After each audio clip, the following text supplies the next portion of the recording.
संसद में अविश्वास प्रस्ताव पर विपक्ष की ओर से जमकर सरकार की घेराबंदी की गई। एक के बाद एक नेताओं ने मोदी सरकार की नीतियों पर निशाना साधा।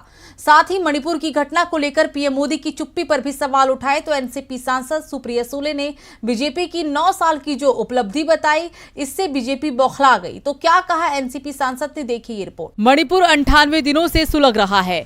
राज्य से रोज टकराव की खबरें आ रही हैं। आम लोग तो दूर, अब वहां पुलिस और सुरक्षा बल के जवान भी सुरक्षित नहीं दिख रहे हैं। तो वहीं लोकसभा में मोदी सरकार के खिलाफ अविश्वास प्रस्ताव पर चल रही चर्चा में एनसीपी सांसद सुप्रिया सुले ने मणिपुर का मामला उठाते हुए मोदी सरकार से सवाल कर दिया।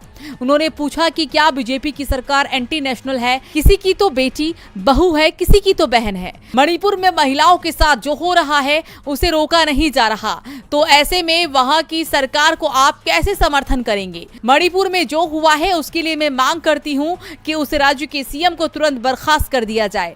सुप्रिया ने कहा कि जब मैं सरकार के बारे में सोचती हूं तो मेरे दिमाग में जो ख्याल आता है वो है घमंड। सरकार से हमेशा घमंड झलकता है। ये बीजेपी वाले हमेशा बात करते हैं नवरत्न 9 साल, लेकिन इन 9 साल में बीजेपी ने क्या किया? सिर्फ राज्य सरकारें गिराई, महंगाई बढ़ाई, जुमला दिया। बीजेपी के सीनियर लीडर नितिन गडकरी ने तो ये तक कह दिया कि जुमला उनके गले की हड्डी हो गया है। बीजेपी सरकार वैसे तो बड़े बड़े दावे करती है, लेकिन पिछले 9 सालों में बीजेपी ने बस 9 राज्यों की सरकारें गिराई है। इन राज्यों में अरुणाचल, मणिपुर, मेघालय, उत्तराखंड, कर्नाटक, गोवा, पुडुचेरी, मध्य प्रदेश और महाराष्ट्र भी शामिल है।